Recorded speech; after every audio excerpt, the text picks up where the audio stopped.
Evet arkadaşlar, hepiniz hoş geldiniz. Ben Ozan Kuntay. Achtung diyorum, aynen dikkat.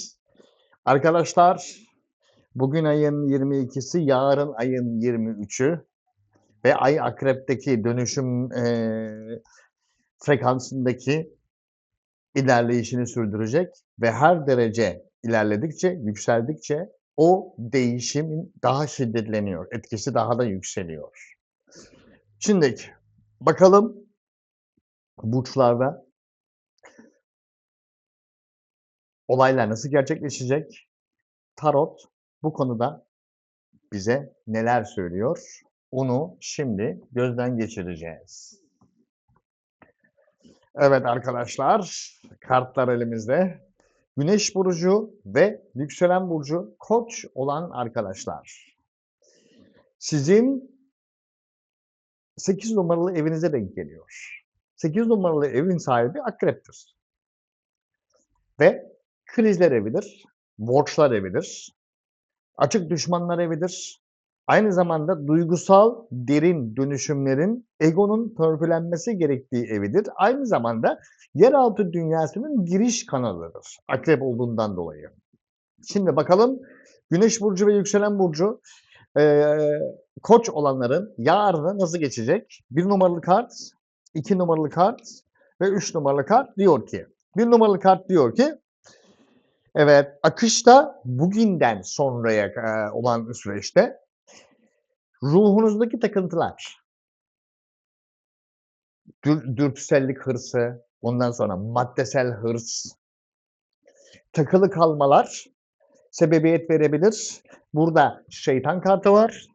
Burada 2 tane çıplak insan var. Bu da cinsel dürtüler demektir ve aynı zamanda maddesel dürtüler demektir. Bu ruhunuzun aşırı hırs yapması manasına gelir. Yani mantığın dışına çıkma ihtimaliniz var.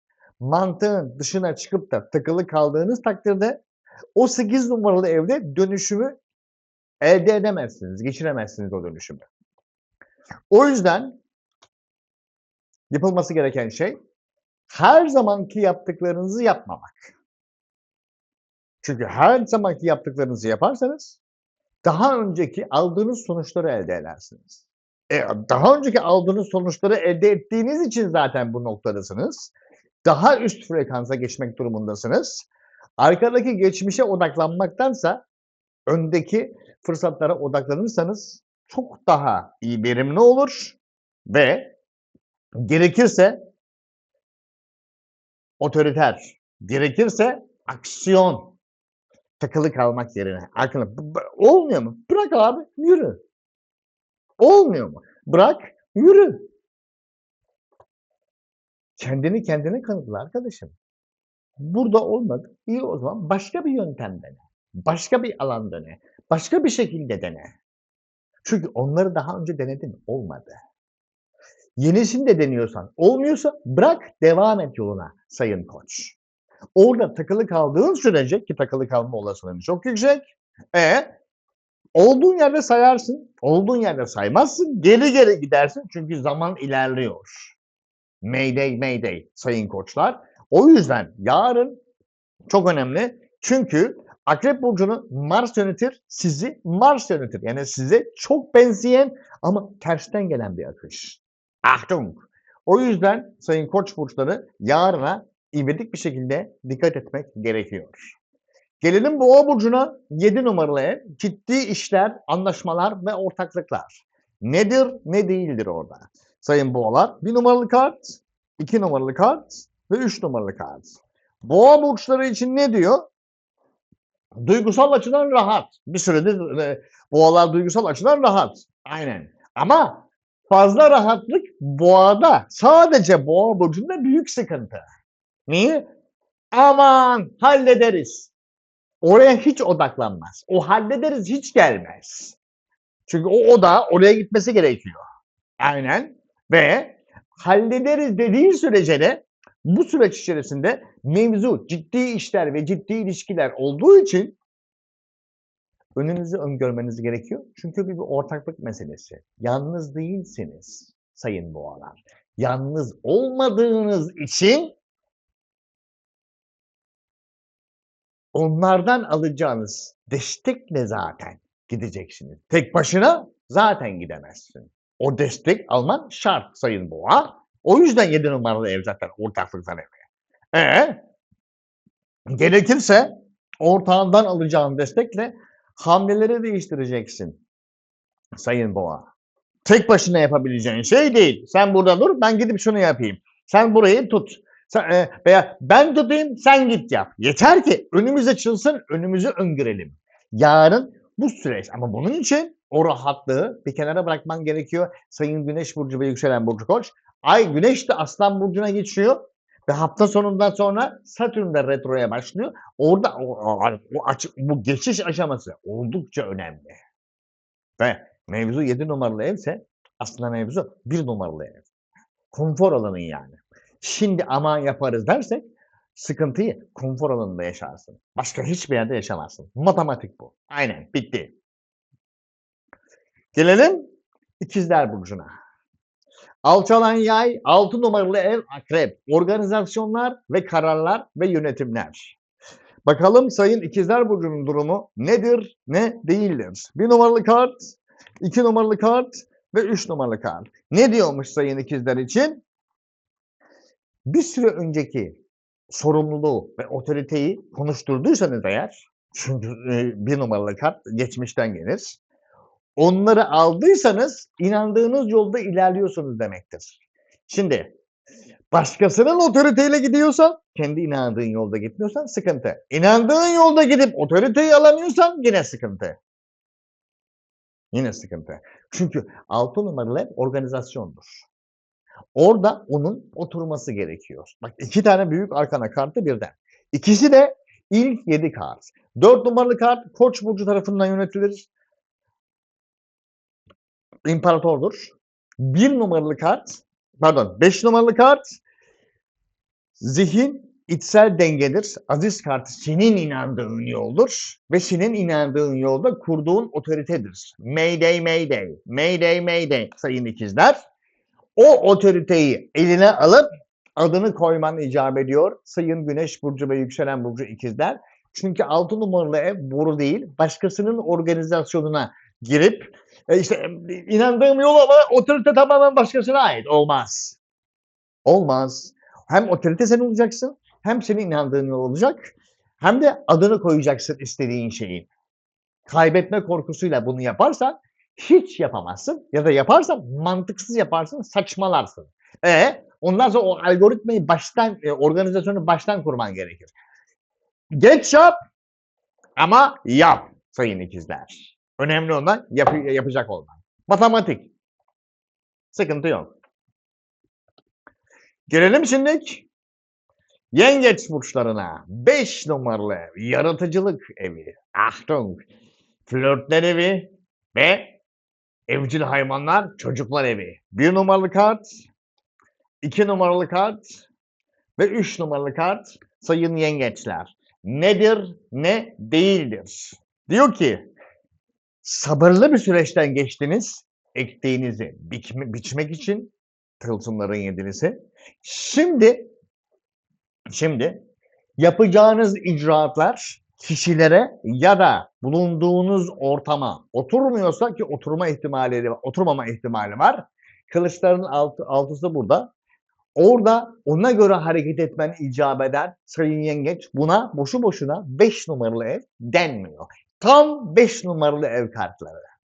Ve Final Destination diyor ki şimdi ben bunu burada yaptım abi. Aynen. Emeği verdim. Fazlasıyla verdim. Aynı sonuç artık aynı sonucu yaşamaktan gına geldi. Diyorsan o zaman sürpriz gelişmelerle sıra kadem basman lazım sayın yengeç. Achtung. Ama dikkat, arada bir fark var. Kupaların dörtlüsü aynı zamanda ön yargı demektir. Önce kendine bak. Ben ön yargılı mı hareket ediyorum? Değilse o zaman gerçekten sıkıntı bende değil. O zaman ya kişiyi değiştireceksin ya ortamı değiştireceksin. Kişiyi değiştirip devam edebiliyorsan eyvallah. Ancak kişiyi değiştirip yani kişi okey, ortam uygun değilse Kişiyi alıp ortam değiştir. Ancak kişi de uygun değil ama ortam uygun, kişiyi değiştir. Orada bir değişiklik olmak zorunda. Matematiksel olarak orada bir değişiklik olmak zorunda. Eğer sen ön yargılı değilsen sayın Güneş burcu ve yükselen burcu yengeçler. Matematik bu. Bitti. Ya o ya o. Ya da öbürü. Bitti. Bir tanesinden bir tanesi olmak zorunda. Gelelim sayın aslan burçlarına. 4 numaralı hayatının merkezi evi. 1 numaralı kart, 2 numaralı kart ve 3 numaralı kart. Ne diyormuş sayın aslanlar için? Eğer korkularınızı yenip bir süre önce ben gerçekten şunu istiyorum diyebildiysen, çünkü dışarıda o kadar çok insan var ki, yani bunu diyebilen insana denk geldiğinde şaşırıyorum artık. Allah'ım, ana, gerçekten diyebiliyor musun? Bu bir mucize. Böyle bir insana denk gelebiliyorsan bir mucize. Artık dışarısı bu noktaya geldi. Gerçekten istediğini söyleyebildiysen, kaybetme korkusu yaşamadan o sorumluluğu alarak, çünkü dışarıda bunu yapamayan o kadar çok insan var ki, anında kaçıyorlar ya da error verip bomboş bakıyorlar. Korkudan ağzını açamıyor. Kaybetme korkusundan. O anki konfor alanını kaybetme korkusundan, hata yapma korkusundan, rezil olma korkusundan söyleyemiyorlar. Sen bunu aşabildiysen sayın aslan, Achtung, şimdi iki uçlu değnek geliyor. Eğer bunu aşabildiysen şimdi kendine mukayyet olman lazım ve bunu söyledikten sonra planın hakkında ben bunu yapacağım. Nasıl yapacağım? Size ne? Size ne? Söyleyeyim de taş mı koyun? Söyleyeyim de taş mı koyun oraya? Bütün olasılıkları kapatın da söyleyeyim de. Ben bunu istiyorum ama nasıl istediğim sizi ilgilendirmez. İstiyor muyum? İstiyorum. Bitti. Bunu söyledin ama nasıl yapacağını kimseye söylemeyeceksin. Ayrıca bunu söyledikten sonra kendine de hakim olacaksın. Takılı kalmayacaksın. Bir yaptın oldu mu? 2 yaptın oldu mu? Olmadı. Üçüncüsüne git başka yerde dene. Olan yeri bul. Bir yerde olacak diye diretme. Ya hiç olmazsa orada ve diğer olasılıkları kaybedersen ne yapacaksın sayın aslan? Burası senin 4 numaralı evin. Buru değil. Burayı kaybedersen bitti. Orayı kaybedersen bitti. İnandığın yolda nerede oluyorsa oraya gideceksin. Burada olacak, burada olmak zorunda. Burada olmak zorunda diye bir şey yok. Olay olmak zorunda. Ama nasıl olduğu önemli değil. Yani nerede olduğu, nasıl olduğu değil. Nerede olduğu önemli değil. Nerede olursa olsun adil olsun ve hakkıyla olsun. Bitti sayın aslan. Bitti. Done. Gelelim şimdi the Başak of the Burç of the Başak. The Burç of the Başak. Düşündüklerini hayata aktaracağız. Düşündüklerini hayata aktaracağı eğer çizmedin ki kesersin. Aynen. 1 numaralı karta bakacağız şimdi. Başak Burcu 1 numaralı kart. Başak Burcu 2 numaralı kart ve Başak Burcu 3 numaralı kart. Adama hasta etmeyin. Aynen. Adama hasta etmeyin. 1 numaralı kart der ki sen bir süredir bütün yükleri üstünden atman gerekiyordu. Attın mı? Delikanlı gibi. Önünü öngöremiyordun. Hepsini atman gerekiyor. Attın mı? Vallahi ben attım. Ben yükselen Başak. Ben attım abi. Benim için bitti. Ben şimdi kabak gibi, cam gibi bütün dekoder çiziyor, right? Bütün dekoder çiziyor. Şimdiki süreç nereye gidecek peki sayın Başak? Aha. Aksiyon. Aksiyon.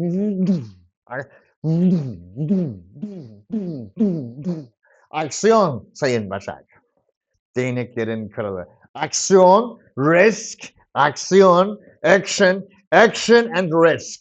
Action and limitless. Action and risk. Action and limitless. And the final destination, ladies and gentlemen. And the final destination, kendini aşman gerekiyor. Kendini aşman gerekiyor. Tılsımların sevgilisi. Kendime daha yeni açtım. Kendini aşman gerekiyor. Yapıştır. Aynen.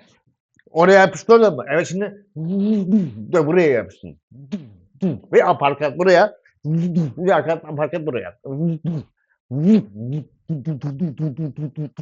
Sayın Başak, üstünü açıp bu üstündekileri kaldırıp bu dediğimi yapman gerekiyor. Yaptın mı? Sıkıntı yok.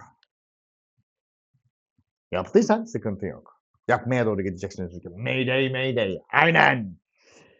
3 numaralı ev. Orayı inşa etmen gerekiyor. Achtung. Gelelim şimdi sayın terazi burçlarına. Değerler evi.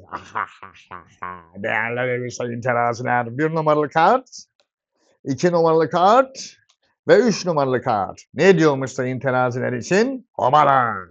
Sayın teraziler bir süredir sayın teraziler bir süredir sefilleri oynuyorlar. Ne yapıyorlar? Sefilleri oynuyorlar. Ha. Rolü iyi yapıyorlar mı bari? Sefilleri oynamadım mı? Aynen. Benim güneş burcum terazi. Sefillerin dibine vurdum. Aynen. Asılan kütük. Fedakarlıkta bulundum. İçime kapandım. Bütün dönüşümü geçirdim. Eğer geçirebildiyseniz sayın teraziler. Ve final destination. Start. Bütün dengeler değişti. Önce ben diyorum. Bunu diyebiliyorsanız bütün etrafınızdaki maddesel denge resmi makamlara kadar denge değiştirecek sayın terazi. Kendi öz değerlerin konusunda. Kendi öz değerlerin konusunda. Ve final kartı ne diyor? Final kartı diyor ki bunu yaptığın an mıknatısa dönüşeceksin. Gitti. Ne oldu? Mıknatısa dönüştün. Yaptıklarını hayranlıkla izleyecekler. Yeteneklerine koşturmaya başlayacaklar ve ondan sonra sen ver coşkuyu, ver coşkuyu sayına. İşte Jesus Christ, Nuni Patris, Ensibilirsen ver coşkuyu ondan sonra sayın tenazi. Verirsen sıkıntı yok ama vermezsen sıkıntı büyük. Aynen haberin olsun. Bunları yaptıysan tabii ki sayın terazi. Çünkü mevzu senin değerlerin ona göre. Hey yav, aynen. Gelelim şimdi akrep evine. Olasılıkları evi 1 numaralı ev. Ne demiş? Göreceğiz. 1 numaralı kart, 2 numaralı kart ve 3 numaralı kart. Ne diyormuş sayın akreplere? Bakalım ilk kart diyor ki, ilk kart etrafından aldığın destekle beraber bütün değerlerine odaklandın mı sayın akrep? Bütün değerlerine odaklandım. O değerlerin olasılıklarına odaklandın mı sayın akrep? That is the question. Değerlerin hangi olasılıkla değerlerimi arttırabilirim? Hangi olasılıkla değerlerimi arttırabilirim? Odaklandıysan eğer şimdiki süreç diyor ki o olasılıkları buldun mu? Buldum. O zaman yeni düzene geçmen lazım. Sebep o düzen, o güncel olasılıkları değerlendiremez. Yapıştır. Yıkılan kule. O düzenin, o güncel olasılıkları, yani istediğim sistemi buna uygun değil. You have to update. Bütün düzenin sistemi değiştirmen gerekiyor. Çünkü o yeni versiyon eski sistemle error verir, hata verir. O yüzden olmaz. Olmaması seni gelmesin ama. Ama ben bu kadar çaba sarf ettim. Tamam çaba sarf ettin. Bu kötü bir şey değil ki. You know what I mean? Bu kötü bir şey değil. Bu demek ki o işletim sisteminin de yenilenmesi gerektiği manasına geliyor. Bütün inancını, her şeyini değiştirmen gerekiyor. Başka bir sen olacaksın oğlum. Aynen. Başka bir sen olacaksın çünkü 1 numaralı ev. Oğlum boru değil yani. Hayatı karşılamaz. Plüton Kova.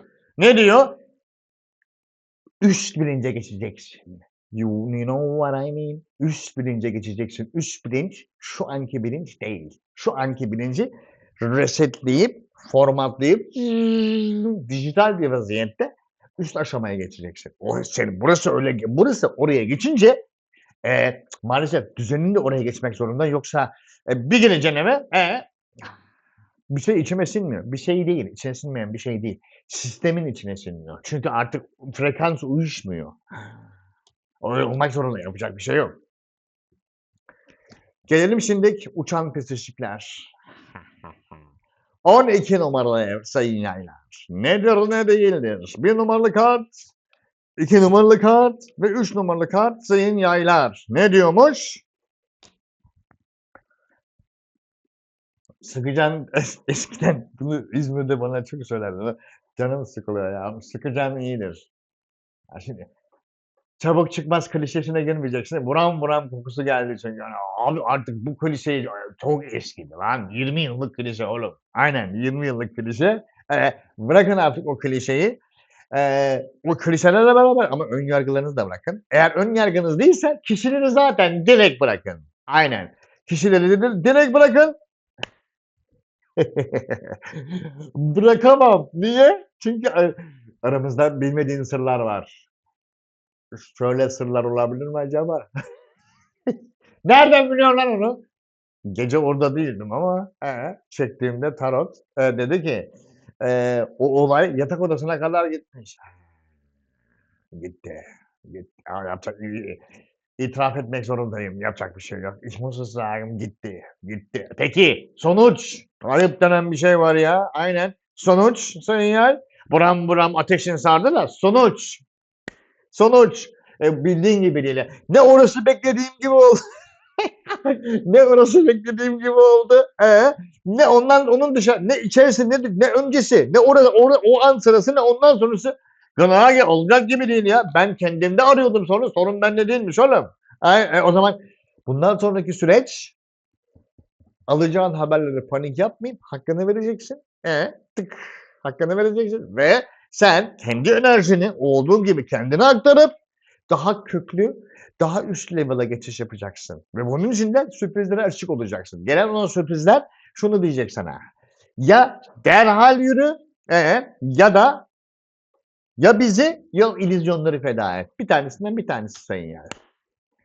Ya o geçmişi kapat, yürü bizle beraber ya da arrivederci. Yapacak bir şey yok. Ve ondan sonra da etrafındakiler ve bu sözü verenler arkandan çelme takırlar, çakarlarsa 12 numaralı ev çünkü balık burcu tarafından yönetilir ve doğasında çelme takmak vardır. Niye çelmeyi yedim diye hiç kimseyi suçlamayacaksın. Bitti. Knockout. Aynen. Gelelim şimdi dış bağlantıları yöneten, yani bugünlük yöneten Oğlak burçlarına. Sayın Oğlaklar dış bağlantı nedir ne değildir göreceğiz. Göreceğiz. 2 göreceğiz. 3 göreceğiz. Ne diyormuş? Siz de aynı dertten muzdaripsiniz bakıyorum. Anlamadım neden 11 numaralı eve geçiyor Oğlak ne oldu? Sıkıntı büyük. Daha önce ön yargılı davrandım. 10 numaralı evdeyken reddettim. Şimdi benden onu talep ediyorlar. Doğru muymuş? Doğruymuş. Ne bok yedin delikanlı gibi söyle. İşte değil mi? Yediğin bok büyük. Elimde o malzeme yok. Ön yargılı davrandım. Elimde o malzeme yok. Ne bu yiyeceksin şimdi? O zaman kara borsaya gireceksin oğlum. Kara borsa derken başkasının elinden emaneti alacaksın. Ama o emaneti öncesi fiyatına alabilir misin bilmiyorum. Bilmiyorum. Ve bunu söylemen gerekiyor. Ya da kaybetmeyi göze alacaksın. Dan. Davranmasaydın. Davrandıysan sıkıntı yok. Şimdi artık sahiplenme kısmına geçiyorsun. Ama davrandıysan sıkıntı büyük. Davrandıysan sıkıntı büyük. Ben kafalarım onu. Ben kafalarım. Kafalarsan sıkıntı daha da büyür. Çünkü Satürn tarafından yönetiliyor 11 numaralı ev. Önce Kova, sonra Uranüs. Zamanı gelene kadar yani en azından yani şimdi zamandan önce sözünü yerine getir bari. Ondan sonra getirsem olmuyor mu? Olmuyor. Nein, geht nicht. Du musst es vor der Zeit machen. Öncesinden tamamlamak zorundasın. Geçene kadar dayı diyemezsin. Geçerken dayı diyeceksin ve geçtikten sonra diyeceksin. Sayın Oğlak.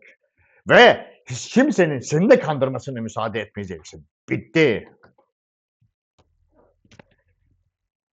Gölgelerin gücü adına sayın Kova kariyeri mi oğlum boru mu? Aynen kariyeri mi boru mu?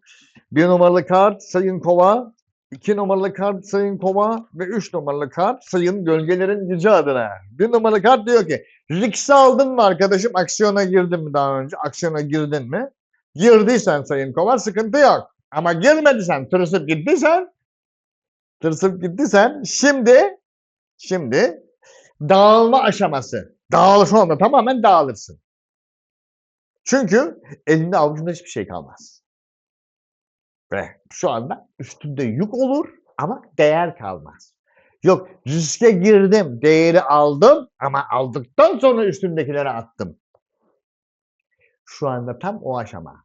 Gereksiz yükleri edinmeme zamanı Sayın Kova. Çünkü o kariyerim ondan sonra önünü göremezse, sen şu kafayla gidersen, ben önlemlerimi aldım, ben bunları da hallederim.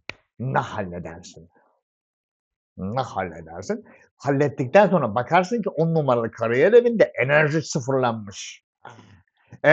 Enerji sıfırlanınca ne olacak? Bak şu anda etrafında toplananların hepsi enerjiden faydalanmak için geliyor. Bir kişi dahi aksi için gelmiyor. Nereden biliyoruz kupaları nasıl? O kadar ışık saçıyorsun ki oraya hücum ediyorlar. Bırak. Herkes kendi sorumluluğunu kendi üstlenecek Sayın Kova. Çünkü sen daha önce riski aldın, kendi yüklerini de aldın. Geldin, bundan sonraki süreç hiç kimsenin ne yaptı, ne dedi seni ilgilendirmez. Orada can çekişsen arkana dön git. Seni bağlamıyor.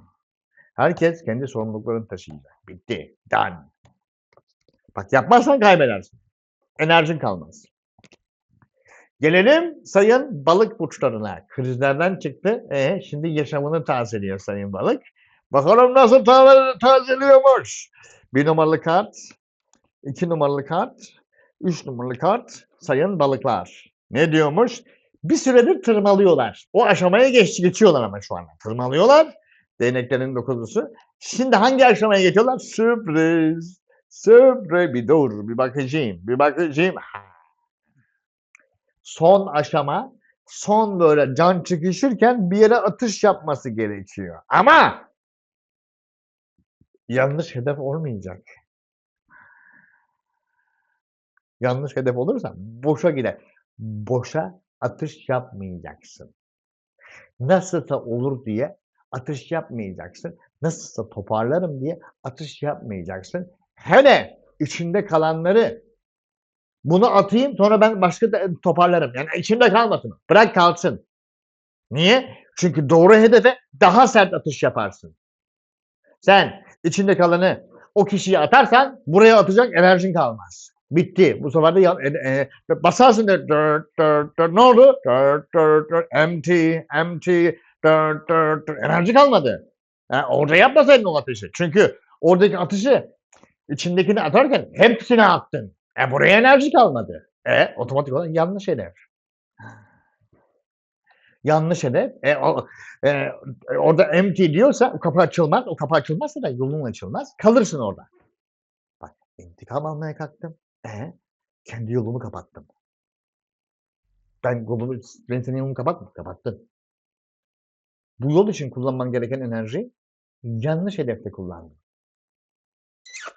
Anladın mı şimdi? Anladım. Bitti. Arkadaşlar ben Ozan Kurzweil. Daha sonraki videolarda görüşmek üzere. Arrivederci. Eyvallah. Aynen.